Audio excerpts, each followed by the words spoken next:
Join me to paint a frosty winter scene using watercolor. We are going to create frosty branches using the yarn technique. I start by placing the masking tape that is cut in a capital letter D shape to cover the bird's body. This helps to protect the bird while we work on the background.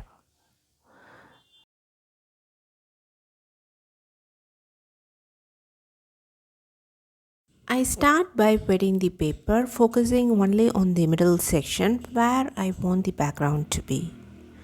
I'm leaving the rest of the sheet dry because it creates uneven hard edges for the background. If you prefer cleaner and more precise edges, you can wet the paper fully before the painting process. Next, I'm using indigo pigment to paint the background. After painting the background, I elevate the board and allow the excess pigment to collect along the edges, which is left using a damp brush. I'm using woolen yarn that has been soaked in water. Before placing it on the paper, I gently squeeze out the excess water so it does not drip. The yarn should be wet but not dripping. I split one end of the yarn into two strands, which creates the effect of a thick branch splitting into two smaller branches. I am also going to use cotton yarn. Both types create a very similar effect, so feel free to use whatever yarn you have with you.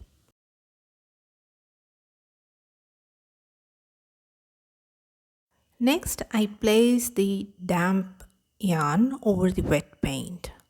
The yarn is still holding water, but it is not dripping.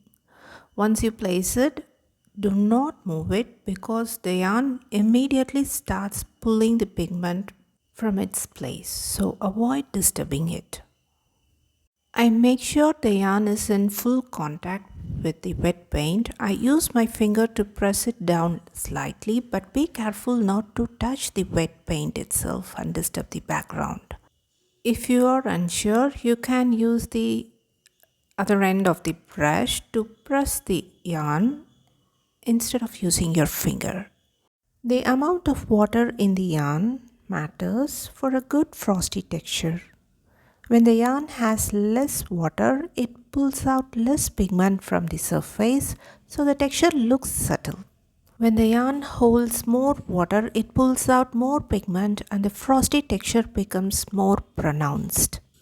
I let the yarn to stay on the wet paper for a few minutes. After the frosty texture is formed, I carefully lift the yarn. At this stage, you may see some wet pigment underneath the yarn.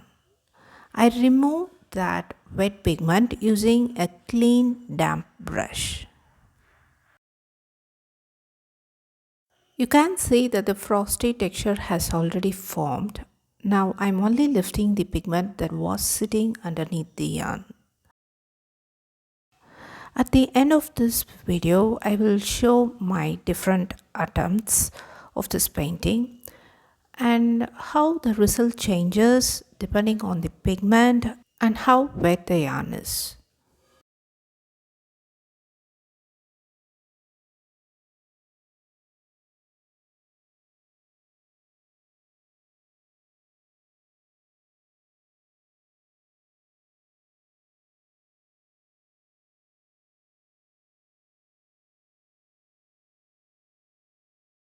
Next, I remove the masking tape that was placed to cover the birds. I first wet one of the D-shaped area and then using a very light value of cadmium orange, I paint the bird as you see in the video. Next, I use a darker value of cadmium orange to paint the bird's body, leaving a small white area near the lower part of the body.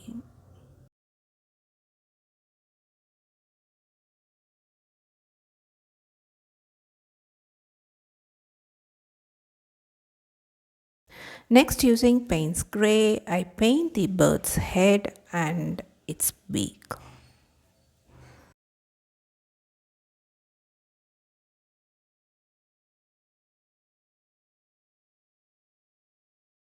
Using the same Payne's Gray, I paint the wing and tail of the bird, leaving a small white area on the wing as you see in the video.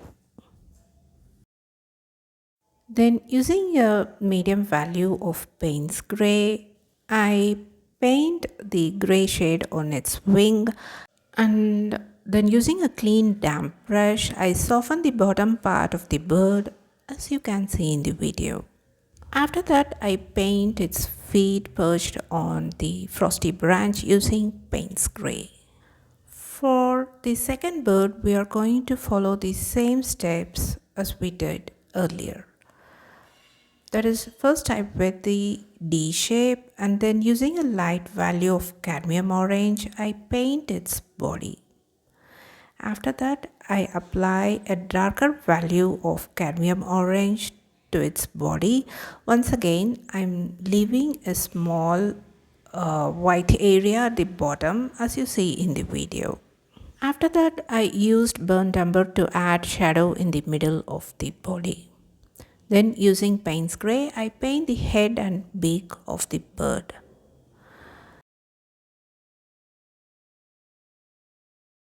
Then I continue with a medium value of Payne's Gray to paint the wing, and then I finish the wing and tail using dark value of Payne's Gray.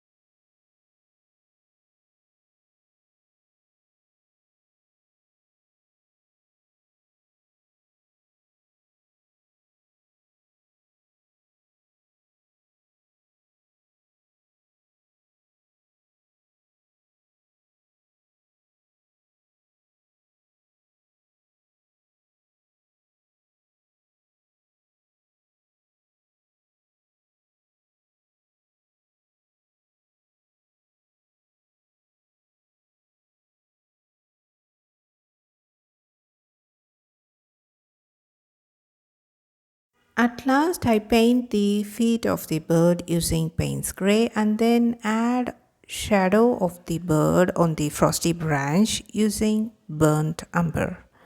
And that's it, we have completed the painting.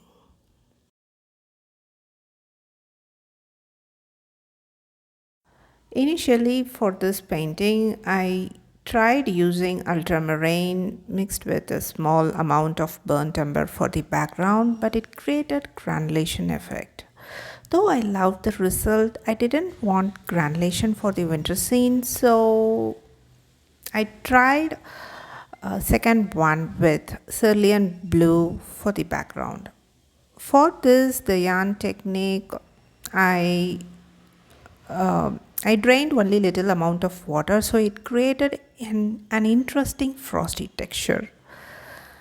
And this third painting is the one we made into this video. I hope you enjoyed watching it. See you in another video. Until then, take care and bye bye from Prema.